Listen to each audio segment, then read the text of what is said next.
podcast where technical difficulties seem to be a recurring problem. I am your co-host, Kent, and with me is your other co-host, Jason, and sometimes I hate technology.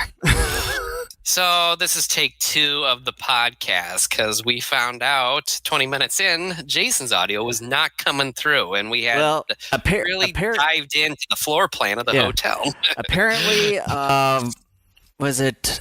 What I usually do is that I put in all of my webcams and my headphone. I plug them in first before I start up the OBS program, which should... register everything perfectly, but for whatever reason, OBS did not even register my headphones where my speaker is coming from, so, yeah. So, just a quick recap, because we can't really duplicate necessarily our discussion from a little bit ago. We were talking about the hotel and kind of what we thought about it for the convention and the floor plan. And basically, both of us agreed that it's a bigger, nicer location. Congestion wasn't as much of an issue here as it has been in the past with the Crown Plaza, as the convention itself in terms of attendees has grown over the years. And then right before we realized Jason's audio wasn't coming through, we were talking about, okay, what if we were in charge of floor planning and how we would go about maybe changing some of the layout of the convention within this hotel. So that's kind of where we were at, but I don't know if you have anything to add to that. Otherwise, I am ready to move on. Yeah. So before kind of dive in more into this, I just kind of want to reiterate, since the previous one's going to be deleted here as soon as after this show is over, that if you're watching us on YouTube and haven't subscribed to us yet, make sure to hit that red subscribe button, as well as hit that notification bell for any future notifications for whenever we come on. And not just we're on YouTube, but we're also streaming on Twitch as well. And you can follow us on any of the social media websites through our Linktree URL, which should be down below in the description of this video. And we also have audio versions of our podcasts over at Apple Podcasts, Google Podcasts, Spotify, iHeartRadio, and as well as TuneIn.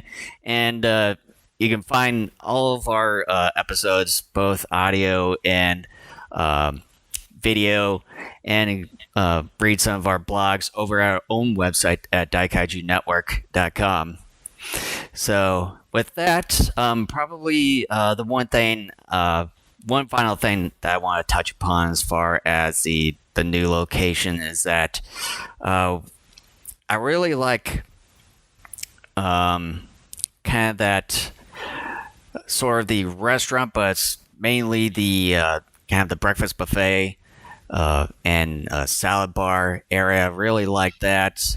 And then as well as the red bar, it's really kind of that really nice atmosphere to it. And I think it really complements the hotel overall. I just really like the aesthetic. Yes, there's a lot of rooms compared to the Crown Plaza, where even the main hallway for the dealer's room and then 2 main panel areas, it was just so congested and everything. So with the main area of the convention, it's just much more wide open space for people to walk. The whole hotel basically is walk wide through open. And everything. So yeah, I definitely give props to the new location. Yeah, I think it's a great location, and I would think anyways they would stay there unless for whatever reason attendance starts dropping enough to a point where maybe they go back to the Crown Plaza or somewhere else. I don't know, but well, and speaking of Crown Plaza, I did stay there the night before heading back, and just by looking at the current state of things, unfortunately, during the pandemic, I think maybe about 1 or 2 years ago, that Chicago Fire Oven is no longer in business there, and the same goes with the the visibility bar. So that's a big bummer there, and just sort of everything overall. I'm not really liking the direction the hotel is sort of going. Well, they might fix that. We'll see. I definitely hope so, because with some of the rooms and stuff, when I was there, it just we've been going there for about close to 10 years, and it's starting to feel a little bit outdated in a way. So I hope that they get around to upgrading the rooms soon, or else things may not look good for it. And I know that they've done some painting, because I think like the hallways where the rooms are at, in that tall main building area where the hotel rooms are, they got rid of most of the wallpaper in those hallways. Now it's just sort of painted kind of that tealish color like the rooms are now, and already you can start seeing some of the paint peeling in some of the like the rims of the hotel room doors and everything. And so it just, yeah, I'm kind of not really liking things are going. You're talking about the way things are going, which reminds me, the one thing I forgot to mention in my deal about the hotel itself is that they must not have the same sort of in-house audio video setup that the Crown Plaza had, because the GFEST in-house channel was having quite a few issues with picture, color, and sound this year. So that is one drawback to the Hyatt at this moment in time, is that for whatever reason, they just don't have the technology for their in-house programming to be broadcast effectively, because most of the pictures were blown up. The resolution was too much. On top of that, nothing was in color that should have been in color, and the sound quality was pretty bad much of the time. So hopefully Hyatt addresses that moving forward. Yeah, I mean, you would expect, throughout the many years that they would, and probably with all the events or conventions that they have there, from year to year, that you would think that they would at least have all the capabilities of doing things like that. Yeah, but how many conventions do an in-house channel broadcast, though, too? I know, but it's just, you know what I mean. But anyways, what's the next topic that you want to touch on? I want to talk about my son Lincoln's experience here, because this was his first GFEST convention. And so I'm just going to read what I had written down here. My son had a wonderful time at the convention. Of course, like we figured, his favorite area was the dealer's room. He made out like a bandit at his first GFEST. He enjoyed the film and model rooms as well. Like I had figured, most of the panels we attended were ones he wasn't interested in unless he had some toys to distract himself with. At 7 years of age, Lincoln, I believe, still isn't quite old enough to really appreciate the panels. He thought the costume parade was really neat and spent some time at Minia's place making a tote bag. The in-house GFEST channel was something he delighted in, but due to the Hyatt's limited tech capabilities, the quality of the channel was pretty rough. Everything was in black and white, resolution was off, and sound quality wasn't the best. And then hopefully Hyatt addresses that.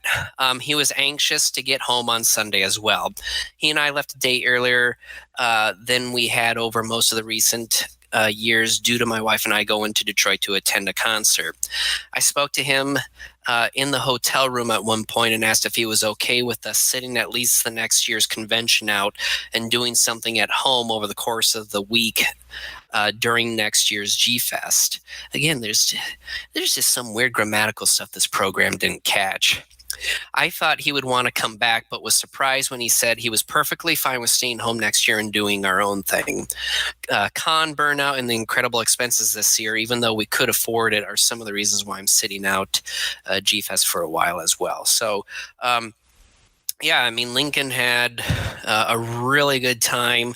But again, kind of like I figured, the whole panel situation wasn't necessarily, his cup of tea. And Yeah, I sort of thought about that too. That just kind of sitting there and just listening without doing much, especially with how uh, kind of active he is.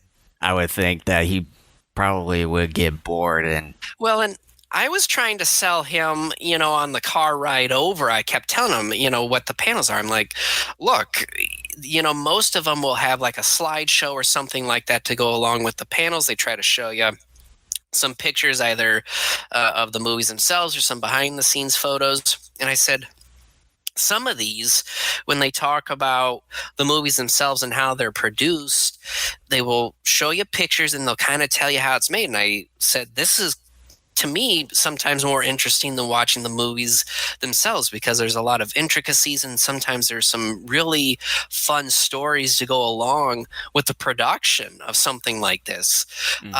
Because, like, for example, with Godzilla Raids Again, how they were talking about the troubles they had taking down that Osaka castle and how they ended up having in the end to take some strings and like actually yank a section of it out just as the suit actors were colliding into that structure. So, I really thought, at least with those particular panels, he might be more interested in that. But yeah, he really wasn't. But if he had a couple toys with him, he was either sitting there in his chair playing with them, or we were sitting in the back and he'd be off in a corner playing with them. So, but like you were saying, regardless of whether or not we went, this was kind of your last chance of going to the convention for a while. So I kind of thought, well, better take him, because I didn't see myself going, at least for a while, after you quit going. And I thought, at least he's old enough to more or less understand kind of the general idea of what's taking place. Even though he probably isn't going to buy into all of it, he's going to understand much of it. And like I said, the film room was one of his favorites. He liked going through the art and model rooms as well. But yeah, I mean, obviously the dealer's room was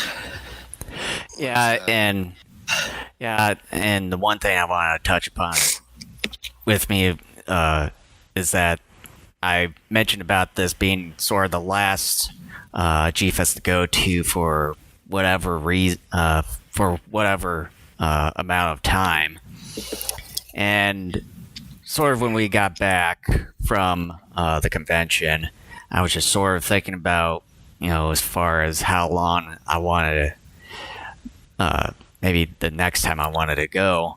And with this being number 27, then I know that within a few years is going to be number 30. And I kind of thought,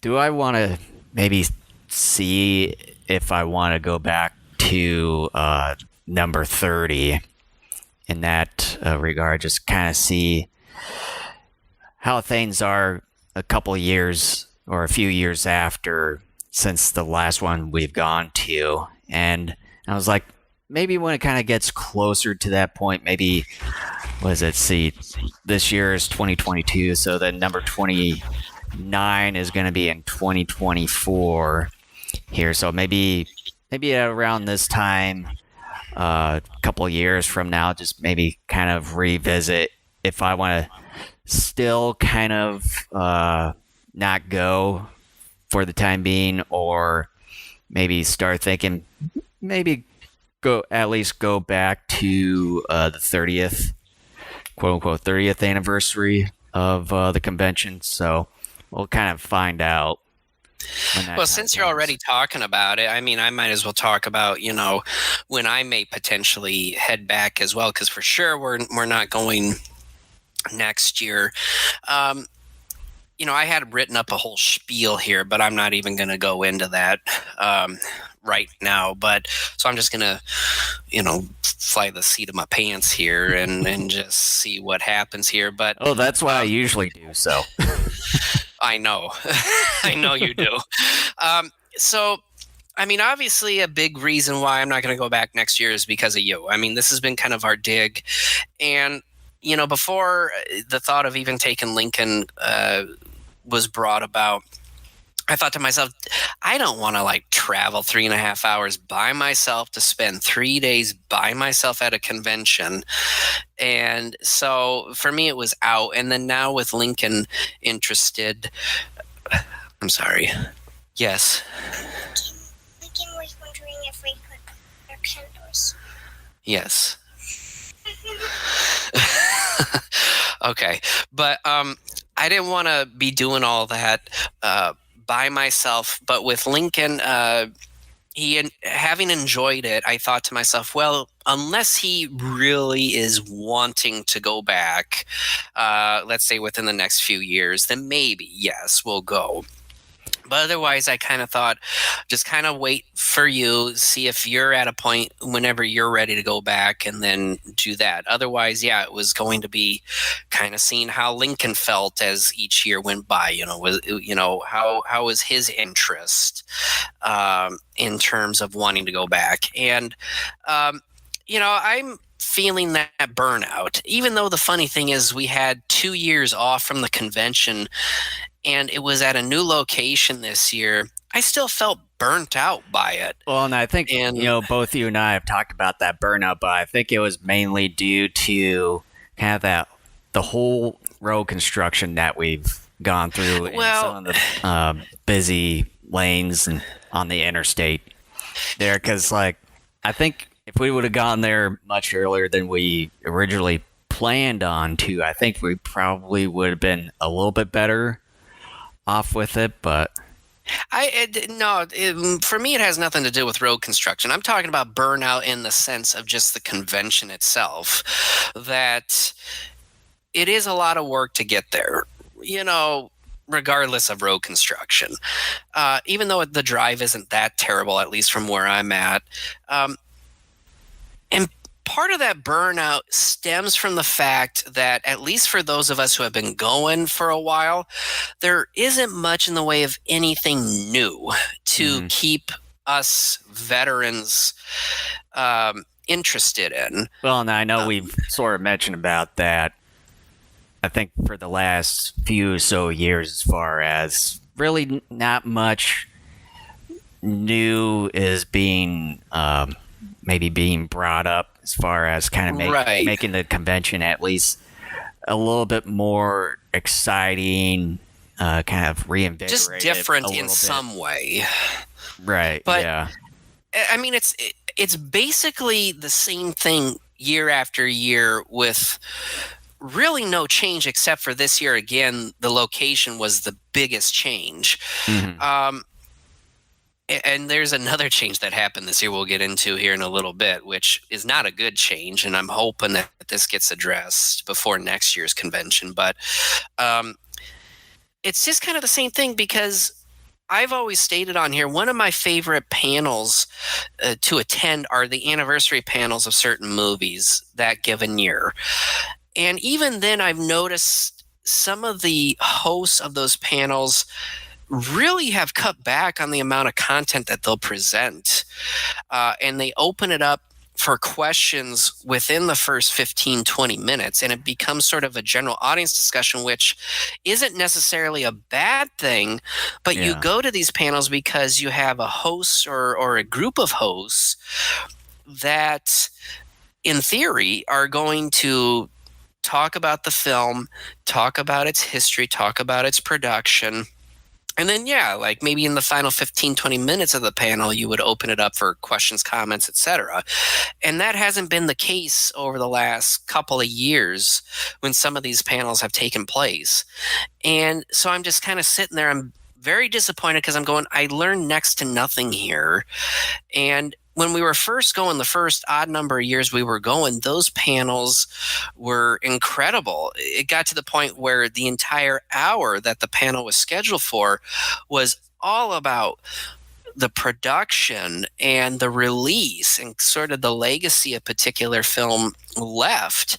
And since then, it's just kind of become this open-ended discussion, which again, maybe for some people that works, but for me, I'm like, I want to come into a panel like this to learn something. And yeah, sure, I'm not against opening it up for discussion, but maybe save that for the final 15, 20 minutes. Mhm. But otherwise, let's start off and continue through the life cycle of how this thing was put together and released. And they're just, and like I said, and I thought about this while we were there. I thought it was so baffling because I thought to myself, okay, the last 2 years were canceled. I really thought I would be raring to go and ready for this thing.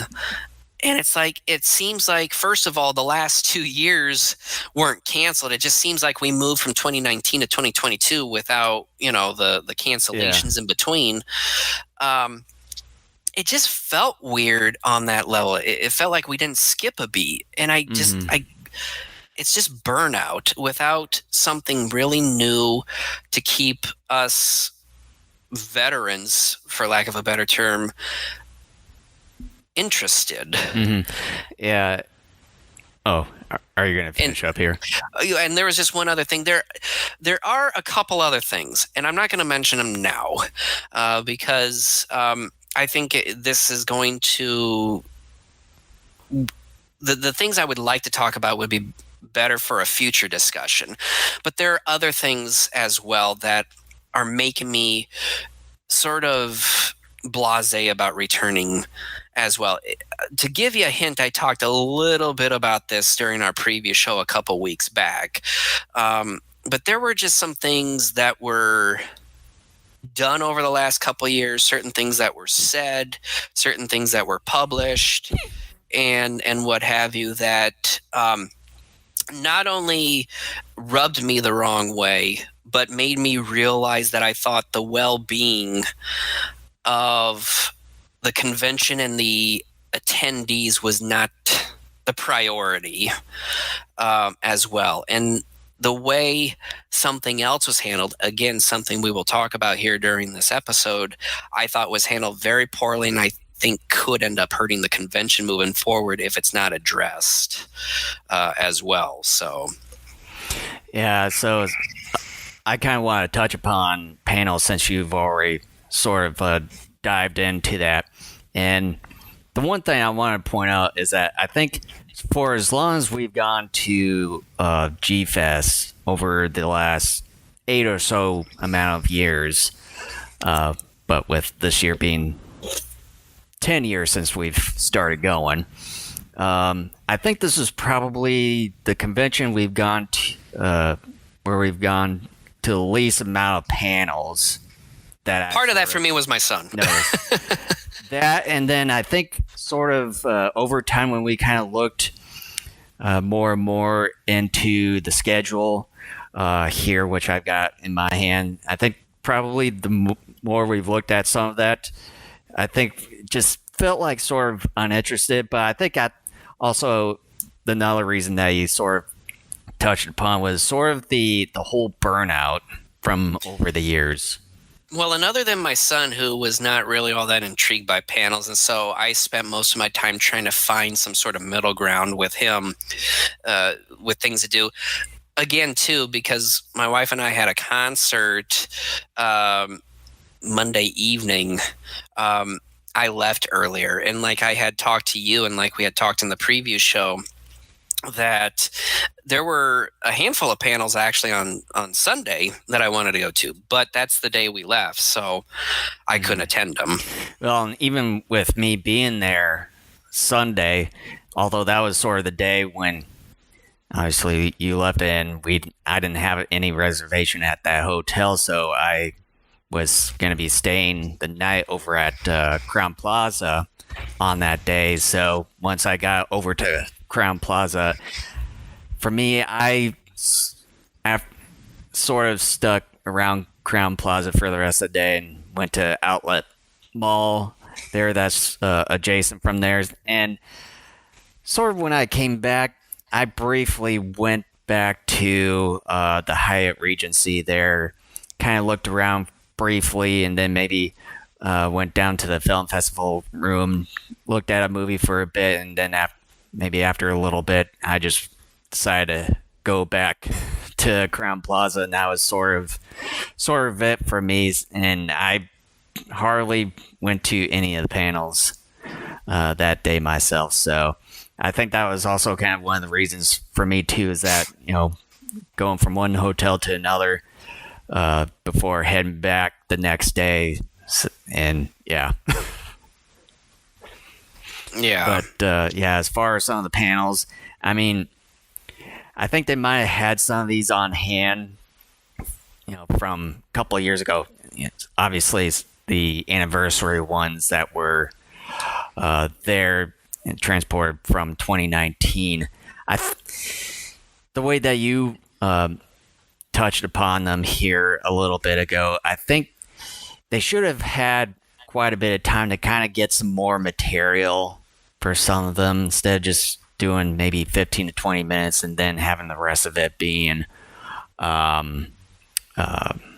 questions and answers with the audience and everything. I think they should have had they definitely had plenty of time to come up with any extra material that that they can touch upon for certain subjects for many of the panels and everything. So I don't know what your thoughts are besides the ones that you had. Yeah, I mean, in terms of panels, I said what I said, and you touched a little bit extra upon things that, yeah, I mean, just overall, and you and I had talked about this over the years, it's just that, and I wrote about this, a few years ago. I don't know what can be done, although I do have an idea, but I'm not going to mention it here, as far as what could help in sort of making the convention a little bit more unique for those of us long timers, because otherwise it's the same thing year after year. The only thing that may be different is some of the content of the panels, and even in, like we said, some of those just it's kind of it's like a well that's gone dry. There just isn't much there, and it's disappointing. Mm-hmm. Speaking of which, I want to talk about the thing that upset me the most at this year's GFEST. And what's that? What upset me the most at GFEST this year was the incredible lacking of face masks not being worn by attendees. I even noticed a number of people whom I knew better not wearing their masks at times. With COVID on the rise as the convention was starting, and the simple fact we were still in the middle of a pandemic, I found it utterly frustrating and was constantly irritated that anywhere from probably 70 to 80% or even more of the convention's attendees weren't wearing masks. This put our Japanese guests at risk, as well as everyone else, including those of us who wore masks. This could be very harmful for some folks who have autoimmune disorders, and I certainly hope people don't become severely ill or worse coming out of GFEST. As the days have worn on since GFEST closure, some folks have come out and said they have tested positive for COVID. With so many people within close proximity, I am at a loss for words as to the lack of common sense and decency so many people had, not just for their own health, but for the health of their fellow fans as well. If it weren't for my son, I would have sat out this year's GFEST, partly due to being worn out by the convention, but because we're still in the midst of a pandemic that hasn't subsided, and as of now is not looking to go looking to go through another wave of new infections for a while. My son and I were certainly in a very small minority that wore masks during the convention. Thankfully, we didn't contract COVID. My hope is, and I don't believe the likelihood of this happening is great, but unless conditions are significantly improved by next July, I hope that the con institutes a face mask rule regardless of whether or not the state and hotel requires them. It is in the best interest of everyone's health that such rule be implemented.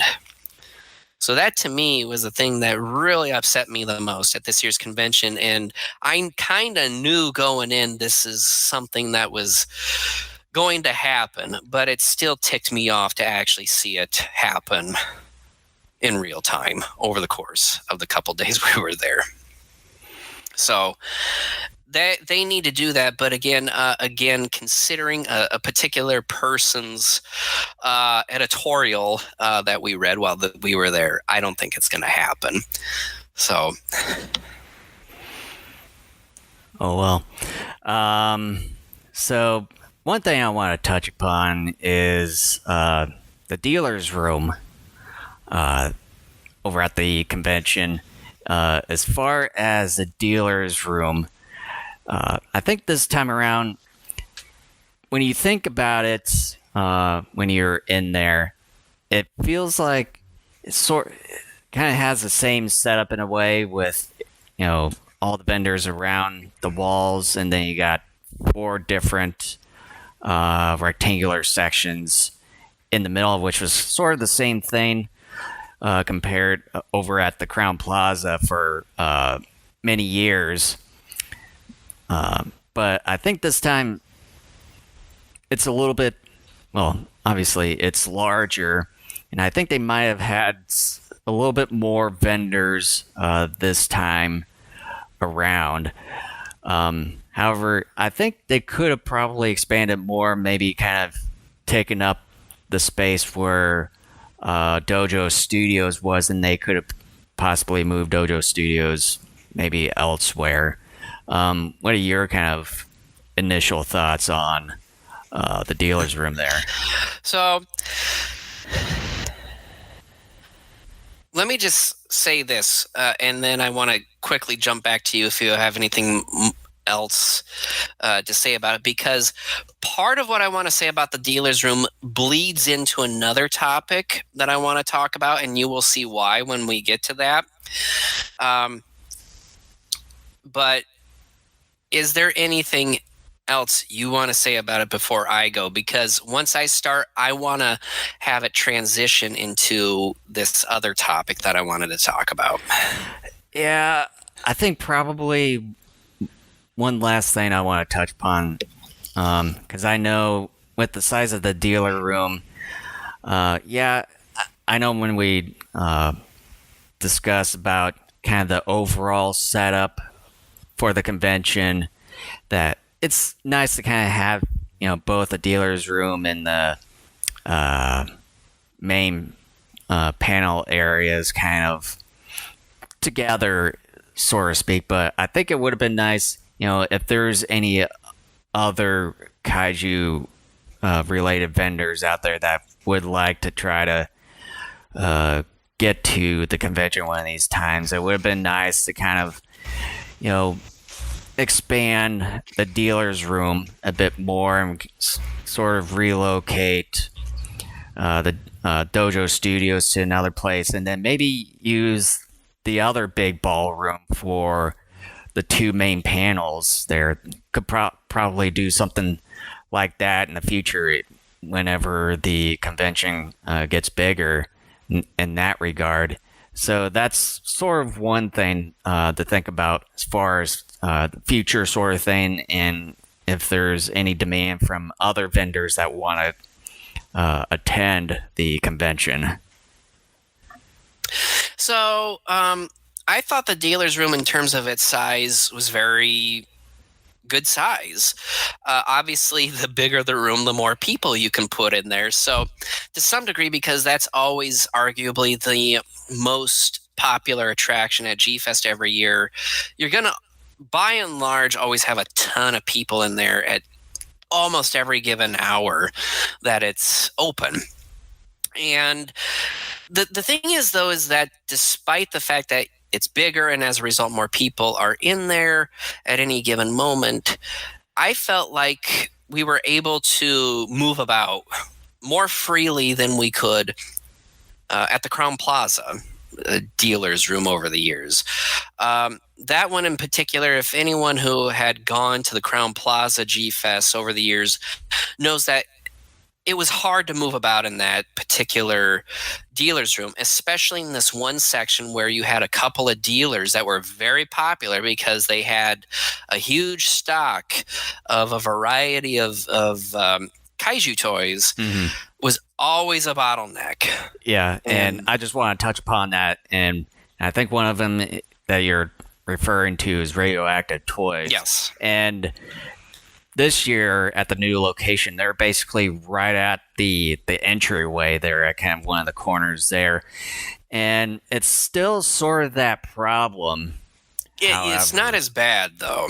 Not as bad, but it was still a bit hard to kind of get through because you had, Toy Matrix on one side where they had quite a bit of people, especially with their section of T-shirts right at the entryway, and then you had radioactive toys kind of adjacent from them. So it was still kind of. Well, the thing is that if you remember the Crown Plaza setup, those two are always on opposite sides of each other. So maybe what they need to do is like put one on the other end of the room, and then that way. But I mean, I don't know whether or not those two vendors are in cahoots with talking to each. I don't know, but maybe they need to just move one to the other side of the room.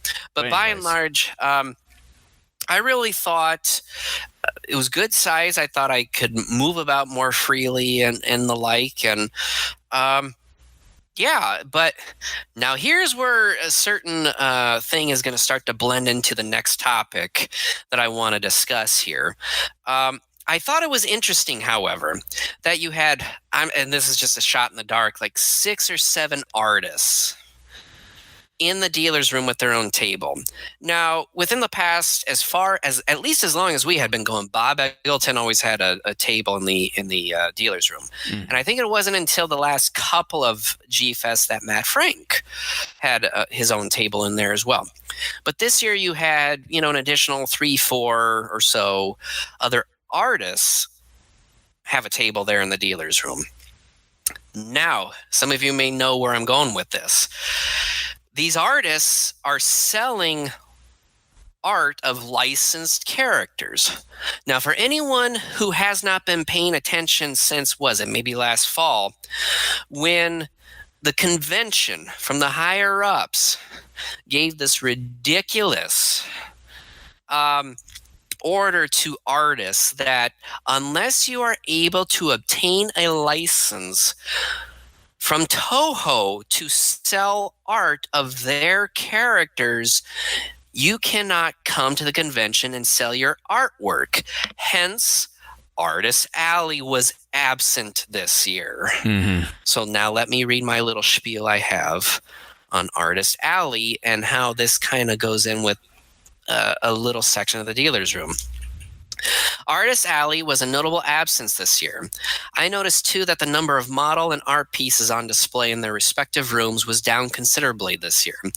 Whether or not the absence of Artist Alley had anything to do with fewer entrants is hard to tell, but I'm sure on a certain level it did affect some of the numbers. But with the new rule put in place by upper management for the convention this past year affecting Artist Alley, I must say there is one contradictory loophole of sorts. I found with the implementing of this rule upon the artists, wow, I read that wrong because I wrote it right. I just read it wrong. That contradiction being that artists such as Matt Frank, Bob Eggleton, and a handful of other artists had tables in the dealer's room selling their art, some of which did contain licensed kaiju characters. How is it that the artists in the dealer's room were given the okay to sell such artwork, while artists looking to be a part of Artist Alley couldn't? I don't blame the artists in the dealer's room. Rather, I am looking at the person or persons who established the rule of artists in Artist Alley to obtain a license by a studio that would do no such thing to begin with, but gave the go-ahead to those in the dealer's room.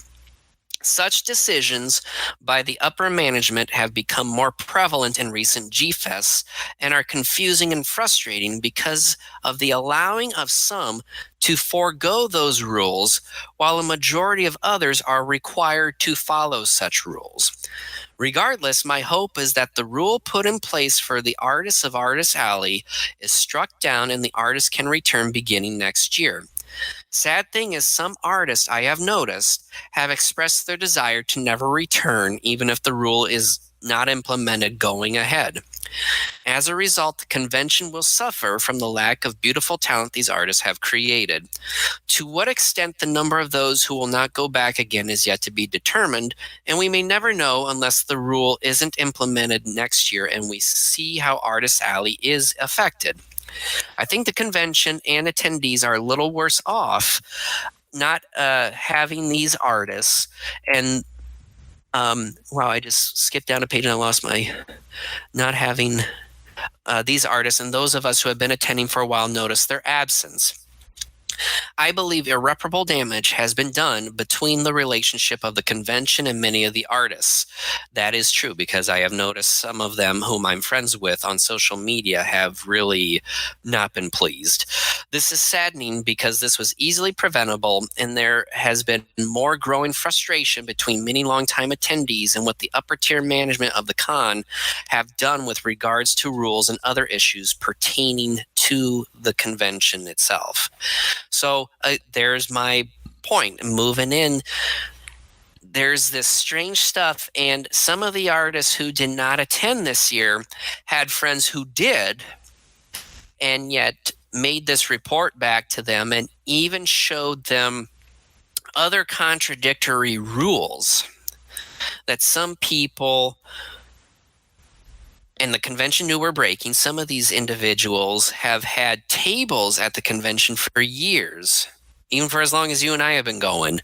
But yet the convention is okay with those individuals doing what they're doing. And I think you have an idea of who I may be talking about. And I just find it baffling. And again, this is one of my frustrations with the convention itself, because I am feeling that frustration from other people, because it's as if there are two cliques of people, and it's just like, okay, if you're in with us, you're okay.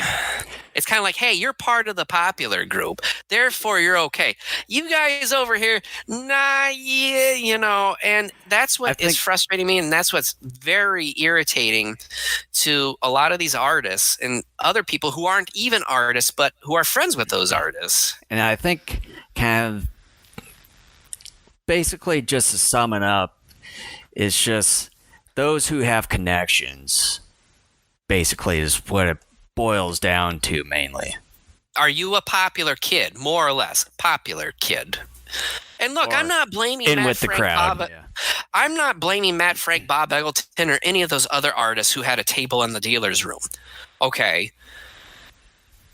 I'm blaming the convention because they brought down this really silly rule that they knew Toho was not even, because we know how stringent Toho is and how very protective they are of their licensed characters.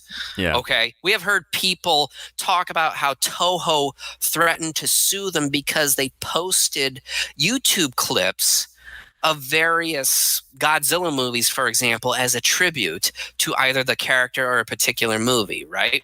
Mm-hmm. And people weren't making money off of these things. It was just their own little celebratory videos that they made. And I don't know the origins of this or how it came up, but I know once it came down, oh my gosh, like the outrage was just something else. And I don't blame them, because Artist Alley had been going on for as long as time we can remember. And now all of a sudden someone decided, well, you need a license to sell them.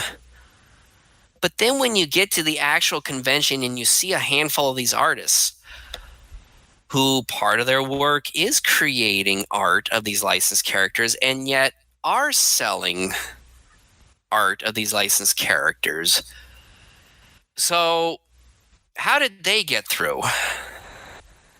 And yet you have, was it almost 100 other artists who have been going in recent years, who have been going there selling their art and what have you. Mm-hmm. They're excluded. They're told no unless you get a license from a company that definitely will say no, but on top of that won't even get back to you anyways. Mm-hmm. Because we all know how Toho sort of treats their fans. Mm-hmm. And it's not very good. So, like, this is a problem. And again, it goes to one particular individual, and it's beyond frustrating. And I think what's happened with some of the rules that have been brought down in recent years, not only do I think it's hurt the convention, because not only have some of the artists said that even if the rule goes away, they're never coming back.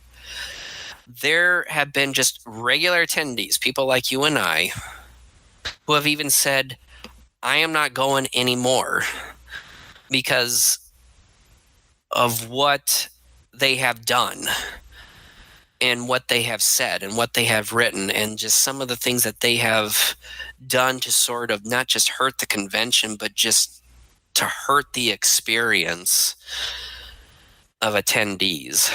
Mm-hmm. And we are seeing gradually more and more kaiju conventions each year popping up across the country, one of which is going to be held in September down in Minneapolis. Not Minneapolis, Indianapolis. And a lot of people are saying, I'm going to go to some of those other shows. Yeah, right now they may not have the numbers that GFEST has, but they don't have some of these ridiculous rules where they're going to either prevent me from going or they're not going to come after me for something. And I know implement a rule and then kind of sort of not implement it for some, but then implement it for most of the others. So yeah, and I sort of thought, when I saw about Attack of the Monsters, and then is the convention that's being held in Indianapolis, and then there's that Monsterpalooza, where I know some of the occasional guests from Japan that's worked on some of these movies will attend some of those too. And then I think there's that was it the Pensacola convention down in Florida. There, I know there's been some times where I've sort of thought about one of these days going to one of them, and I probably would like to maybe check out that was it Attack All Monsters or All Monsters Attack, the name of that convention in Monsters Attack something or other. yeah. One of these days I would like to at least check that one out. You're talking about the one in Indianapolis? Yeah. I mean, if my kids were younger and weren't in school, I probably would check it out because it's like, was it September 12th or something? Like it's basically when school is on, so I can't go. But yeah, I mean, I think maybe when we're done here, I might see if they got a website and just kind of get an idea of what they're about. But yeah, they do. I know they have a Facebook page. I'm not sure what the main company that kind of runs it, because I know it's sort of an offshoot of that the main convention that's being held there in Indianapolis every year. Okay, so it is All Monsters Attack. It says Days of the Dead, starting the September 9th, running through September 11th. Let's see here. All Monsters Attack Expo, Facebook. So I guess this is sort of a general sci-fi thing anyways, because they're also advertising Power Rangers and Star Wars. Let's see here. 3 days celebrating monsters, big and small, Gamer Ultraman, many more. We sold out our room block at the Marriott, just added a few more. So it seems like, I mean, I don't know how big this Marriott is, but what's the name of the Marriott here?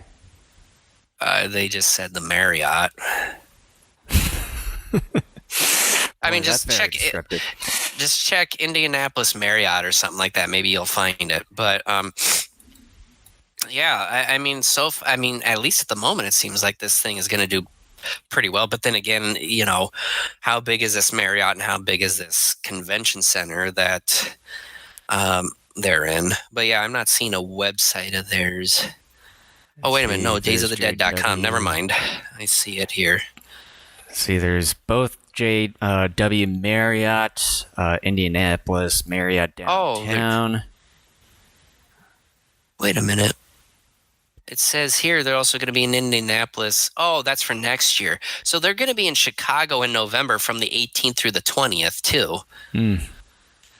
And then they'll be in Indianapolis in mid-late June. So they're going to be at several locations next year. Yeah, from what I'm seeing here, they've got at least some of the offshoot Marriott brands, and then JW, and then Marriott Downtown. And it's just at least adjacent from the Lucas Oil Stadium there. So it would have been nice if they would have kind of described which Marriott specifically, but that's another issue. But it says Indianapolis Marriott East. So they got a YouTube channel. One of their special guests is Ben Furuya. Another one is Notokuni Nakagawa. Linda Miller is another guest. I know, Hurricane Ryu. I know Akira Takarada was supposed to go there, which unfortunately he passed away a few months ago. Yeah, and Tsutomu Kitagawa is supposed to be there too. Wataru Fukuda, Ayoko Fujitani, Steven Seagal's daughter. Bob Eggleton's going to be there. Chris Bartlett. I mean, they got a ton of guests here. So yeah, I would say overall one of these days I would at least like to check that out. Yeah, so I mean, I don't know. I'm starting to get sold on this. Yeah, because with the guests, I'm being sold. I'll just have to do a little bit further digging on this when we get done here. But yeah, I just there's just been a lot of screwing around, and it's hurting the convention, quite honestly, and that saddens me because it seemed like everything was running well and smoothly, and then they started not following the rule of if it ain't broke, don't fix it. Well, they decided, well, it ain't broke, so I will fix it. So it's just frustrating, and I don't know what's going on. I have a few rough ideas, but they're just theories, and it's disappointing to say the least. Mm-hmm. Is there anything else you want to touch upon?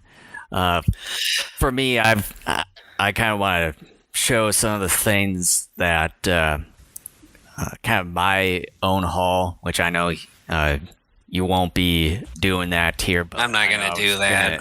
I'm not digging stuff out. Just kind of show some of the things that I got from there, but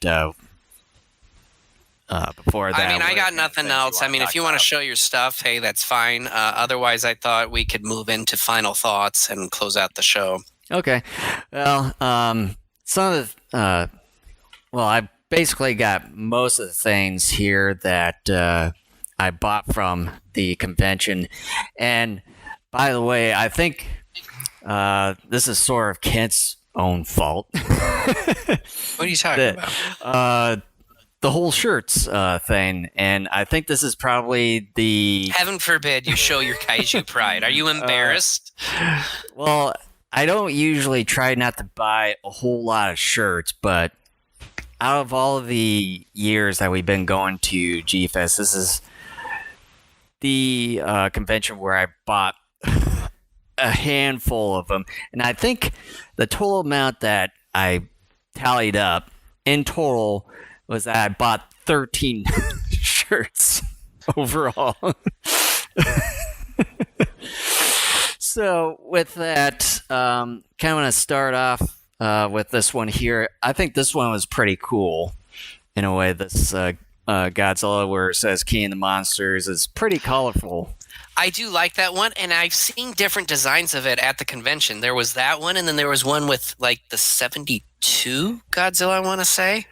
By the way, which I do have, and I bought that from the the Acme vendor there. So that's going to be coming the one up. from Sioux City. Yeah. It was the Acme shirts or whatever. It was Acme Comics and Games. Oh.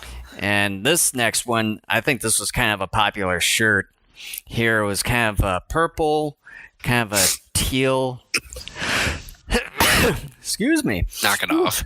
Had one coming up there, and some pink, and then some salmon color there. And it's got obviously Gojira on it, and then Godzilla, the Heisei version with maybe some other animals there with birds and everything. That one's pretty cool looking, and I've seen quite a few people wearing it. So I thought I was like, you know what, I'm gonna get this one. So there's that, and then this next one here, I think this might have been a new one. It was. I've never seen it at a previous GFEST. Aardvark Tees. It's the I wore that a week ago. The Reptilicus one, and it's like, since I already have the Gorgo T-shirt from a few years ago, it's like, why not complement it with the Reptilicus T-shirt? I also got the Beast from 20,000 Fathoms. That was cool. Terrible movie, Reptilicus, but fun shirt. Yeah, I do really like the design and everything. I like how it turned out for that one there. Although Reptilicus is one of those where if you're in the mood for down in a few alcoholic beverages, it becomes a good time. Yeah. And the next one here is what you just mentioned about from the very first shirt that I showed. Yes, this that one here. Kind of close or similar to the same one, maybe minus some of the colors there, but still sort of the same thing. But you got Crushing It since '54 there, but really colorful. I really like the design. See, I wish I would have bought those two shirts now. They'll probably still have them around for years to come. And then this next one, I think I might have seen this before, but they didn't have the right size. But this year, I made sure that I get this one. Oh, yeah. I wish I would have grabbed that one, too. I thought you did. I don't think I did. I bought the Kaiju playing cards. I bought Link in that Gamera Teenage Mutant Turtle one. I could have sworn that I saw you had this one. I doubt it. Let me double check here. But yeah, I really like the shirt. Like, if you see it in person up close, I'm not sure if the camera here would do it justice, but maybe. But it's got some glitter to it, both the green and the red, and and some of the gray or silver color on there, and it's got a really nice touch or feel to it. So I really like that particular T-shirt. So the original Kamen Rider helmet there. I'm gonna sort of wait until Kent gets back here. I mean, it shouldn't really take him that long to try to find if he didn't have that or not. That's a no-go, partner. I thought you did. I was looking at it. Anyways, the next shirt here is sort of kind of the same printing material as the Kamen Rider one. And I know I've sort of been looking at it for over the years, but never bid on it until now. And it's the Jet Jaguar helmet one, almost like the Kamen Rider one where it's kind of face front, but I really like the design. Also, this one kind of has that glitter sort of material, but I know the camera really can't do much justice to it there, so there's that. And then one of the shirts I really liked when I saw it from a different vendor is this Daimajin poster Yeah, I shirt. got that one and wore that yesterday. Yeah, and when I first saw this, it's like, oh man, that just looks really cool. Just how it's sort of almost monocolored, but except for the titling, the main titling of the movie right here. It's basically the poster of the first Daimajin movie.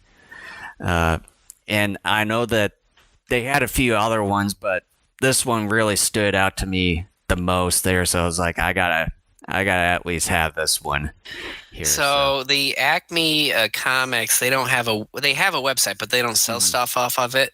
But Aardvark Tees will sell stuff, so I could get the Kamen Rider off their site. Yeah. And the next one kind of also complement both the Gorgo and the Reptilicus shirt is the Beast from 20,000 Fathoms. Welcome to the party. It's been like 4 or 5 years.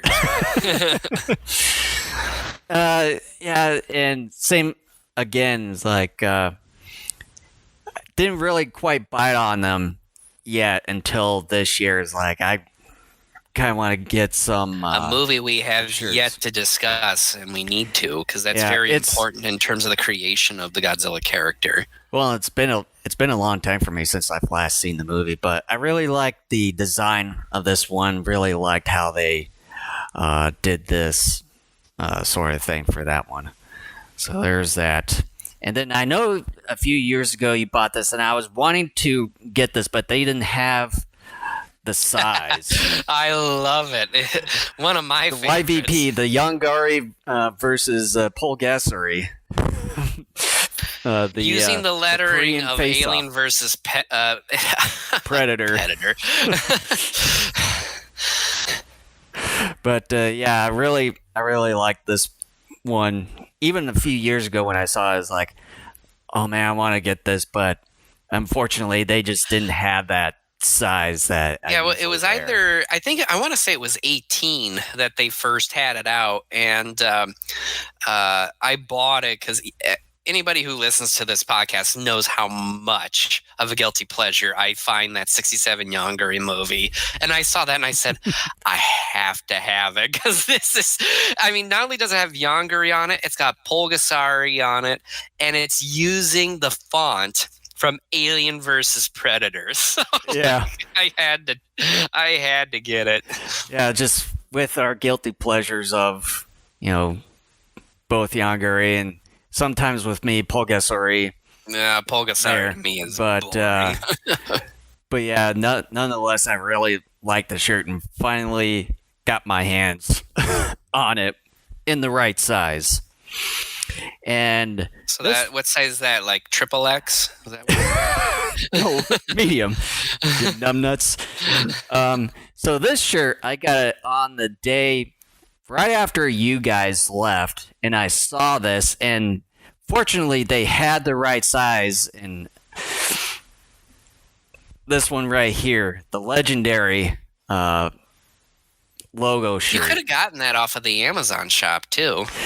But this one, I just wanted it.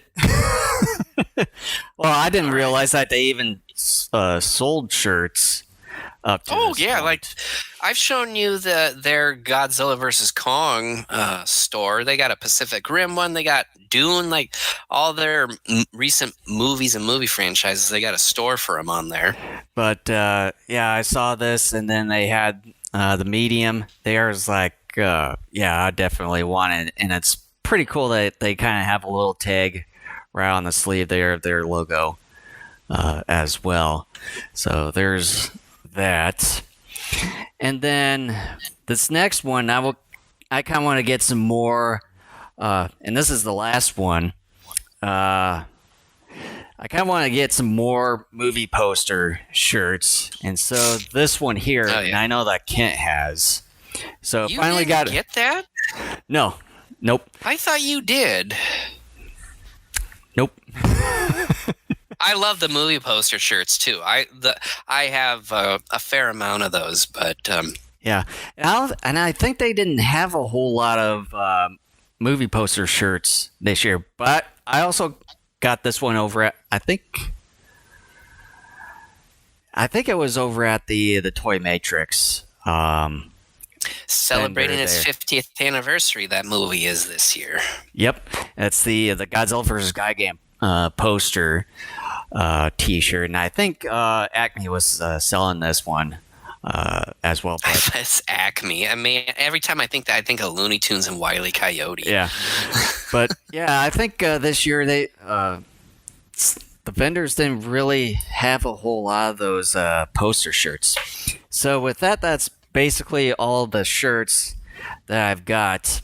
And this next one I got from the Toy Matrix vendor, is that I finally got around to buying the Godzilla hat, where basically has the logo and the title there, but then the bill is kind of has that skin, the scaly skin, and then underneath it has the 1985 Godzilla there, one of my all-time favorites. Well, my favorite Godzilla movie of the franchise, and one of my actual all-time favorite movies there. And then the American or the Japanese edit? I'll have to get back to you on that one. And then, okay, well, I expect an answer in 5 minutes. And then this next one here is this one right here of the Kamen Rider figures, based on one of the, I think one of the most recent Kamen Riders. It's Kamen Rider Z0 or ZO, however you go about it. It's kind of the logo right there. So this one really caught my eye, and since we haven't really touched upon Kamen Rider a whole lot besides vaguely mentioning about it in previous episodes. However, there may be some more Kamen Rider in the future. Yeah, and speaking of mentioning some more Kamen Rider, if I can get to it here we go, is that finally got around to purchasing some of the original Kamen Rider. So there's part 1 and then part 2, as well as, so it's like, you didn't take the price tags off. Yeah, well, besides the point. I was like, this year I kind of wanted to start looking into Kamen Rider here, since I know we've mentioned about doing it. So it's like, why not try to get some of that stuff this year? So basically, we're going to be, one of these times, we're going to be starting out with the very first it could even be sooner than you think. Yeah, so there's that. And then your sort of favorite, and it was a bit of a controversy between the two of us, was this one. Oh. So a little bit of a behind story on this one is that I first stumbled upon it, and we were sort of giddy on it, both Ken and I. It's the Super Robot Mach Baron. It's the sequel to the Super Red Baron TV show that we've discussed several years ago. We didn't go through the series, though. But we've mentioned it, but we've never gone through the series. Oh, besides the point. I decided to get it, and then Kent follows. But then Kent sort of found out on the back where he was reading it more. He's like, "Uh-oh, I think we made a boo-boo here, made an oopsie." That apparently, from what it said on the back, is that the series is complete in Japanese, with no mention of subtitles anywhere to be found. That is true. Because kind of make your point. Okay, so first and foremost, when I got back, I slipped mine in because I was curious. I'm like, usually they say there are subtitles if indeed there are subtitles. So I thought, I'm going to check it out anyway. Well, I put it in, and what ends up coming up first is actually Super Robot Red Baron, which, if you are not familiar with this character in the series, Super Robot Baron is the first one. It's not Super Mach Baron. So it was part 1 on the disc. So I contacted the individual, and I asked him, I said, it's actually Super Robot Baron. It's not Mach Baron. And so the guy said, well, I can, ship it out to you, the actual Mach Baron. So when he got back from the convention, he put it all together. He was sending me updates through email with pictures and everything, including the shipping package. And so then here, what was it, Wednesday or something like that, I got this in the mail.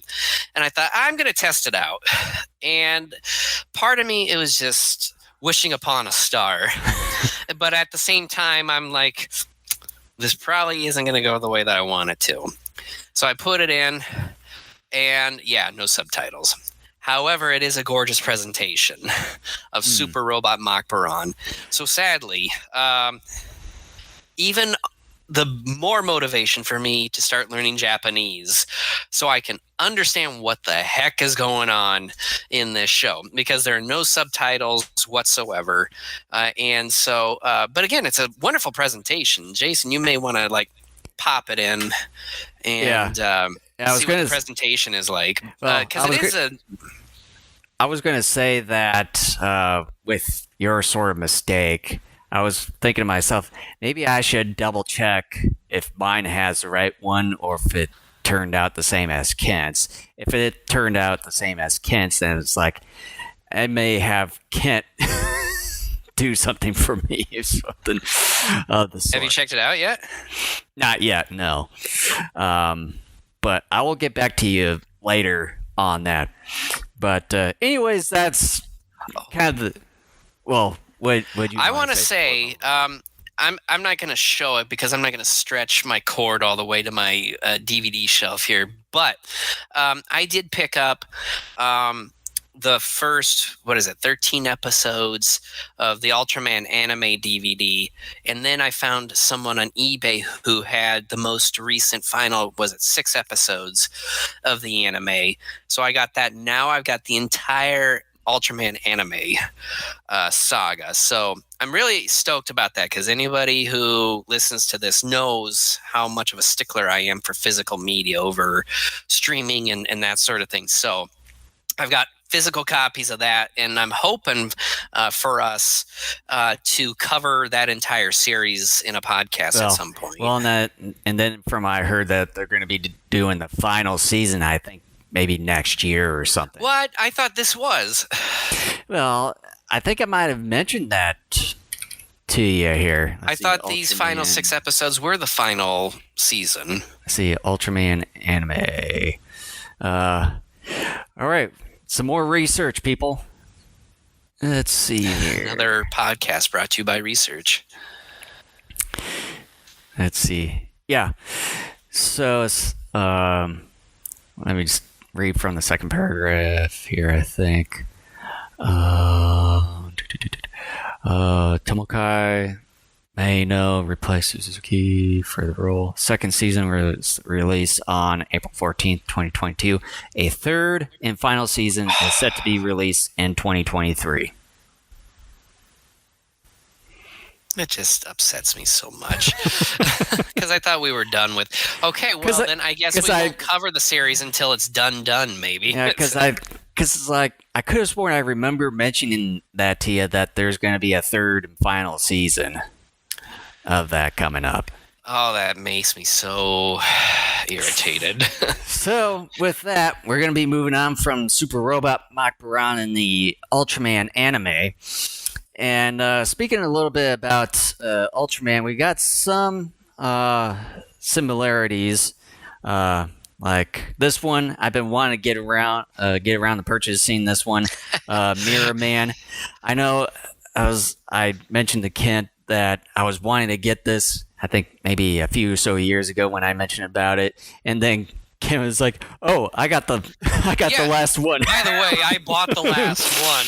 And I was like, "Damn you!" So I finally got around to obtaining this right away. So that's Mirror Man. A few years, and then on other Ultraman, I did get. I want to kind of start with kind of the earliest one, Ultraman X. I know I've seen this one several years ago on, I think it was Crunchyroll when they brought it out. So Ultraman X, so there's that. And then Ultraman Orb, the series and movie, along with the Ultraman X series and movie.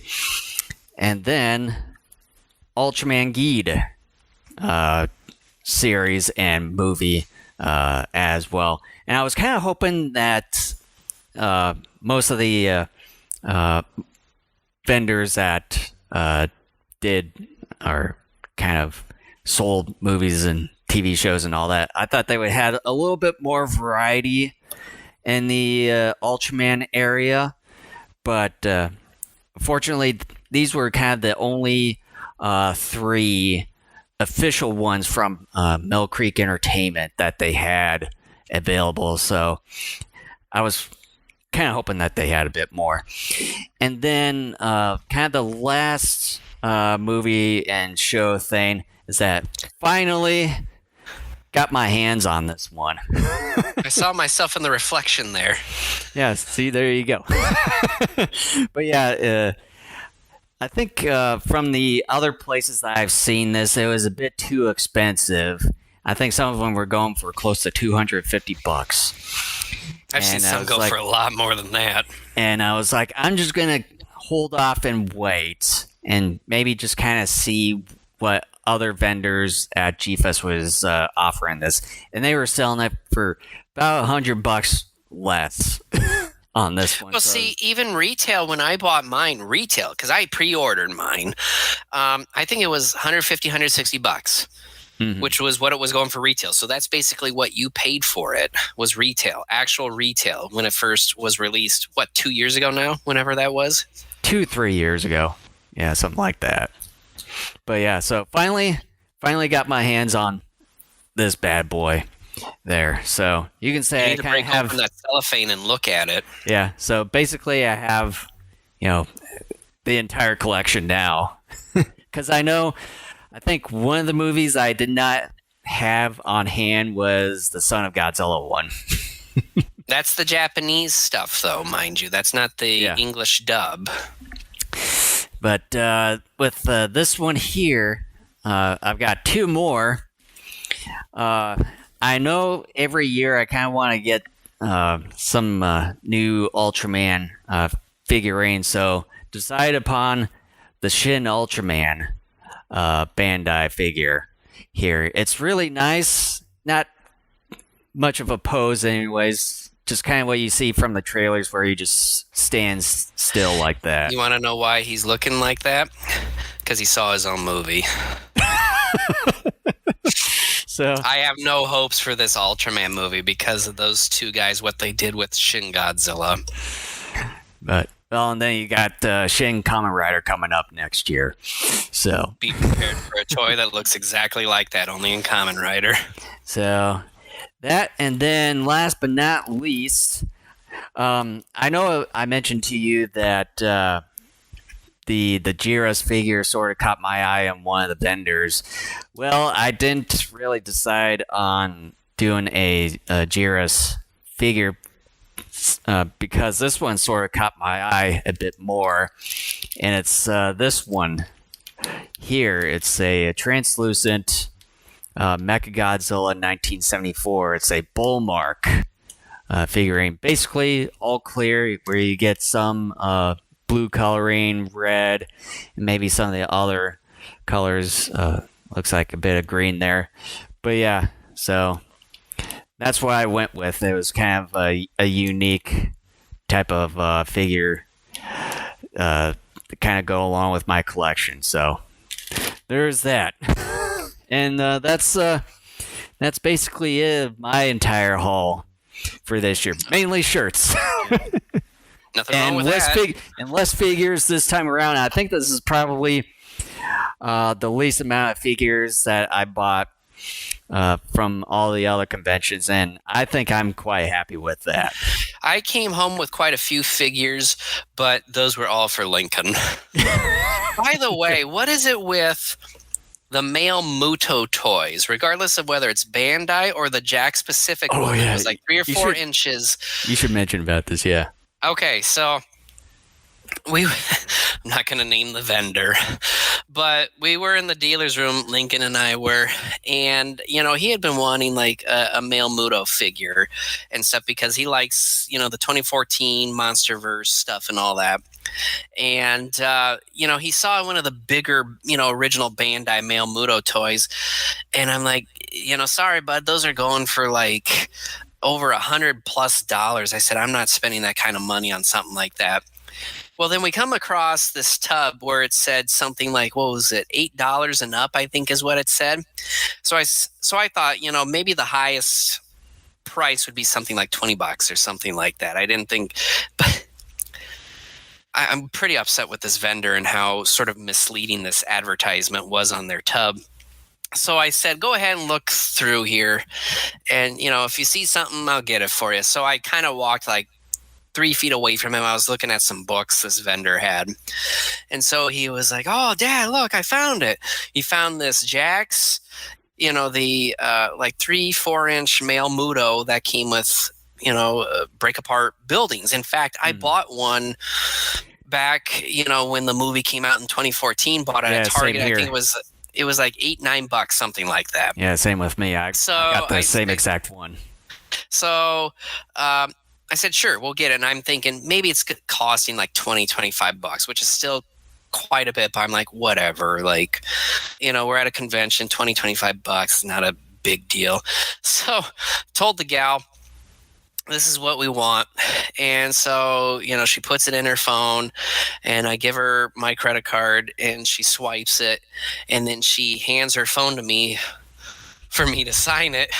And I look at the top, and I'm like, holy shit. I'm like, and I look at her, I said, are you kidding me? This is $50? And she goes, yeah. And I just shook my head, and I signed it because I'm like, I'm getting this for my son. And I ribbed my son most of the day. I said, that's a $50 toy. And I kept wondering, I'm thinking to myself, what is up with the male MUTO toys, regardless of who made them and what size? Why is it that they're so blasted expensive? But this vendor, $8 and up in this tub. There's a $50 toy in that tub. I would say a $50 toy. I would say maybe next time, for vendors out there that may be watching this down the road or something, I would say my suggestion is maybe say $20 and under for the toys in the bin. That would be it. None of this crap of certain dollar amount and up. I'm sorry.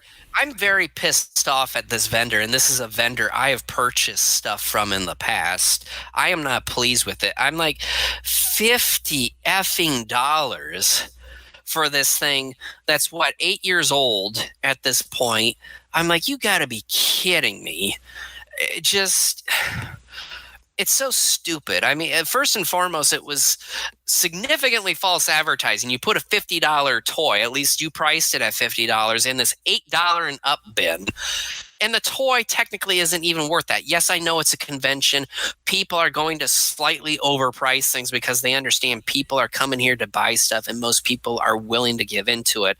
If I was looking to buy that for myself, I would have told the gal, hell no, I'm not buying it. But because it was my son, I was just like, all right, like, I'm willing to get it for you.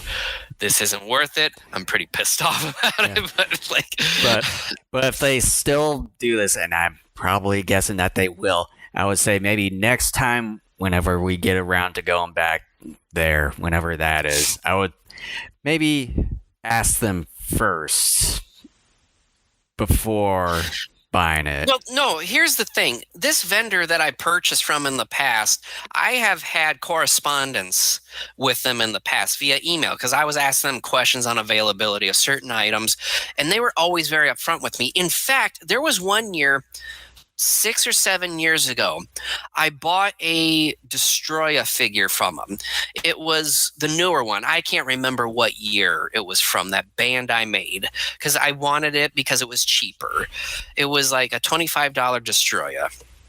Well, they shipped off the items that I bought from them, and I got them, like a few days later, and a note came with the Destroyer. It said, "We are unfortunately sold out of," again, I don't remember what year this Destroyer was, like the 2000 something Destroyer, but this one is several years older and is worth more, and we didn't charge you extra for it. But I'm so disappointed. There's a lot to be disappointed about this year. So with that, should we just move on to Just kind of final thoughts, yeah. final thoughts? So why don't you go ahead, since I've kind of delved into my haul here. GFEST 27, again, like a lot of people said over the course of the weekend, it was good to be back, even though I still, interestingly enough, felt burnt out by it, and the fact that it was in a new location, while it provided some intrigue this year. It just, I had fun, but I still was ho-hum about it. And I think part of it is just me. Like I said, maybe I'm just kind of burnt out from it. But just as I stated earlier, kind of with the Artist Alley and everything, more and more shenanigans have been kind of coming up in terms of rules and hypocritical enforcement of rules higher up within the convention, that I think has really, and rightfully so, irritated a lot of people and really has begun to question whether or not the well-being of the convention and the attendees' time at the convention is really a priority. And that is something that is part of my frustration with the convention now at this point. I hate to say that, but it's true. It's kind of soured a little bit of my mood on it. But more than anything else, it's just the fact that there's not a whole lot of differentiation from convention to convention over the 9 years we had been going. The most fun I had at the convention was being with my son and seeing him experience it for the first time.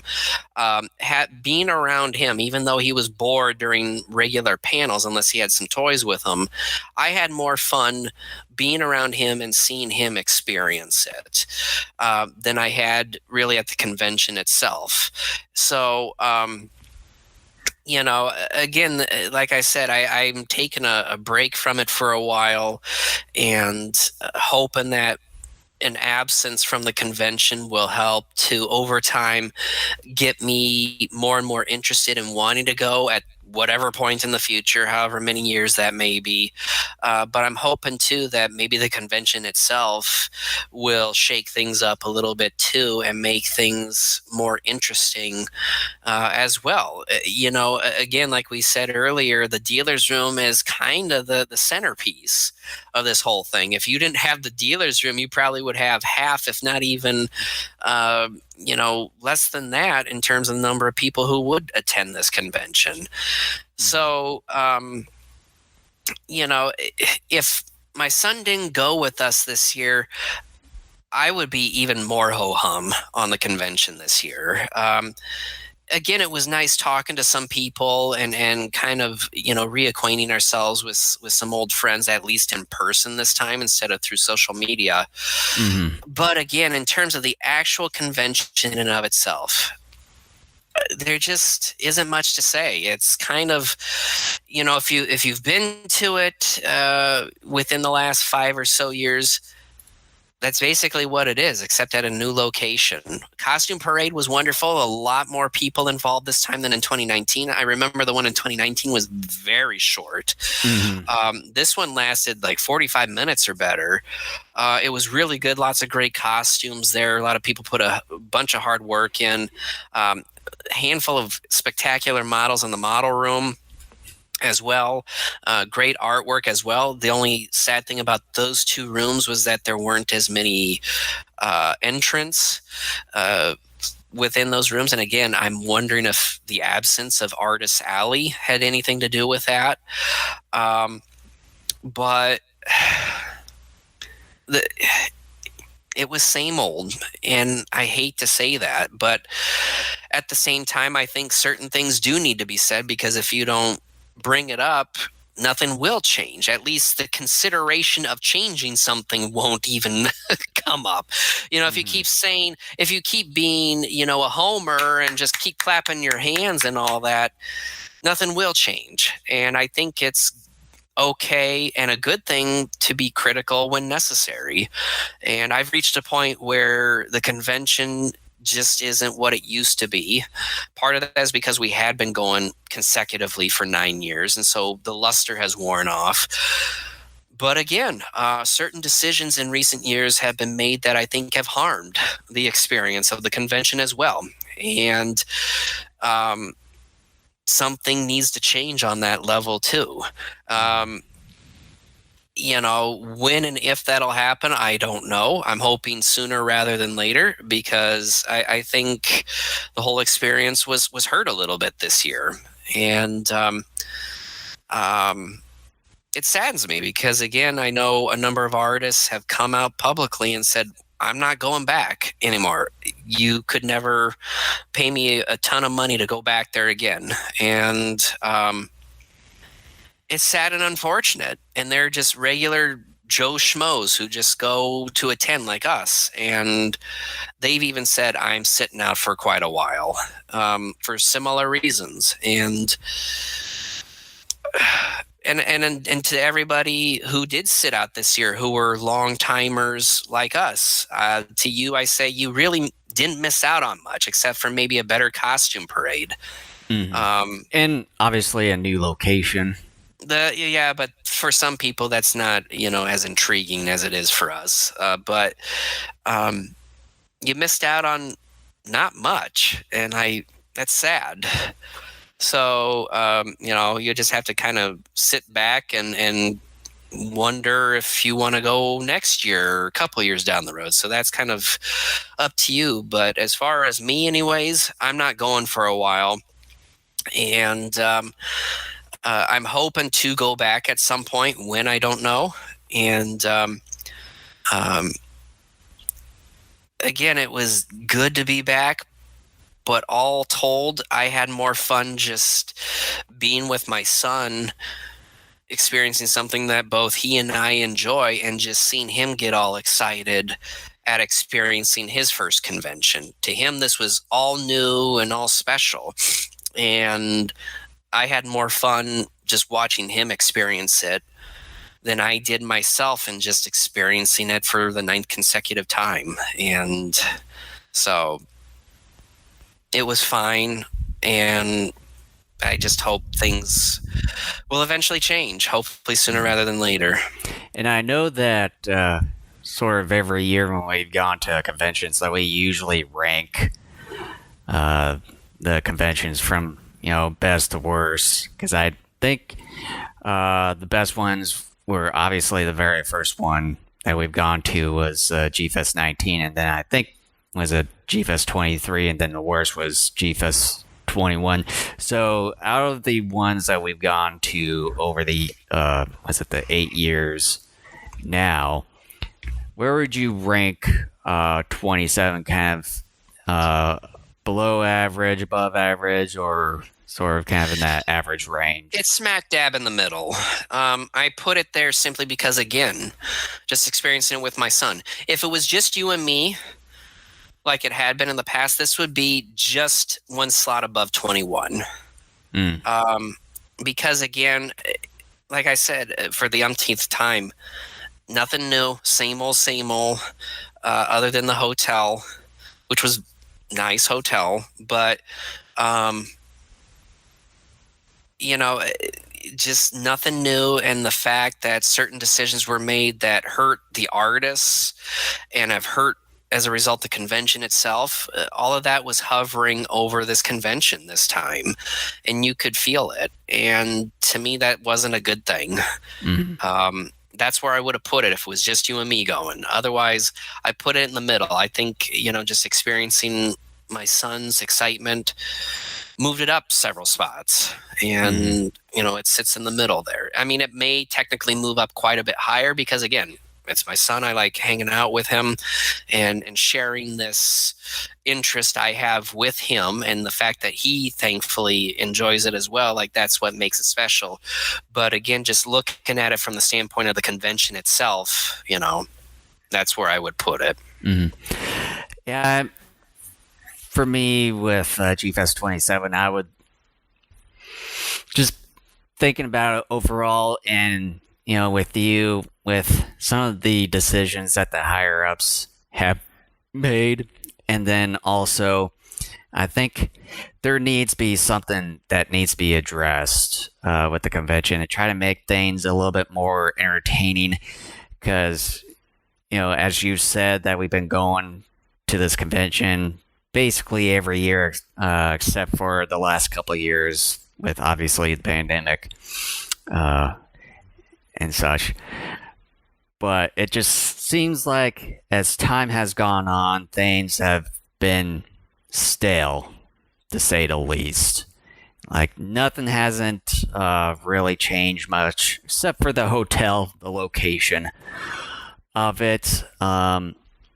Yeah, there just needs to be something else there. And then, of course, you had the little controversy with, the whole licensee artist alley sort of thing there, with not really a whole lot of changes going on. And then you got some decisions that could potentially hurt the convention in the long run, or could come back to haunt them.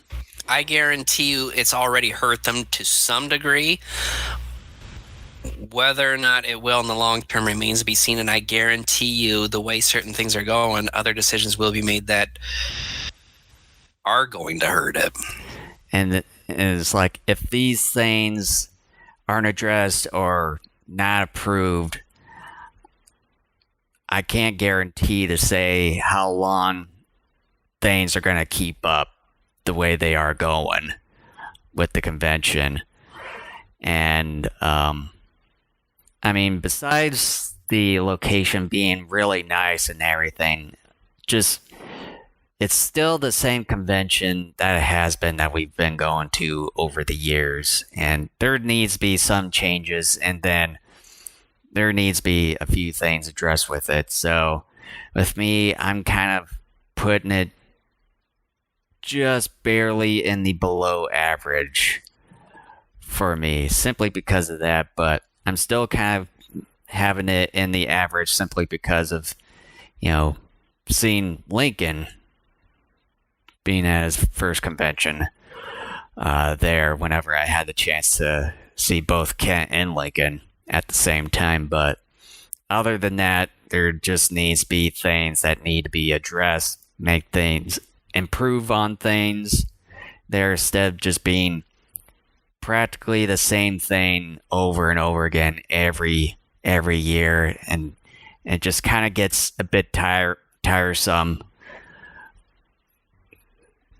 I mean, that's really all I can say. And then maybe next time, too, if we do decide to go back, we should probably get 2 separate rooms, because with the beds and stuff, they were kind of full size. So I think you guys should have your own room, and then me in a separate room. I don't even want to get into that. I didn't sleep well. So we should probably think about that for next time. But other than that, that's sort of my initial final thoughts on GFEST 27 for 2022. Yeah, sorry to end it on a downer, but I mean, yeah, again, that's what we think, and again, it's not a travesty. It's just the same thing. And on top of that, too, like I said, there just were certain decisions made too that a lot of people aren't happy about, and rightfully so. And we're not going to be cheerleaders for everything, kaiju related on here. I mean, anybody who's been listening to us long enough knows that there have been some movies and shows we've talked about, Ultra 7, that we're like, no, this just isn't good. And this year, sadly, while again, good to be back, it just was not. Still, It just still sort of the same thing yeah. that we've gone to for every year. Yeah. So in the next couple of weeks, we'll be back to our regular schedule. Jason and I will discuss as far as what we're going to do moving forward here. But with that, thank you so much for listening, and we'll see you here in a couple of weeks with whatever it is we plan on doing. All right. We'll see you guys next time.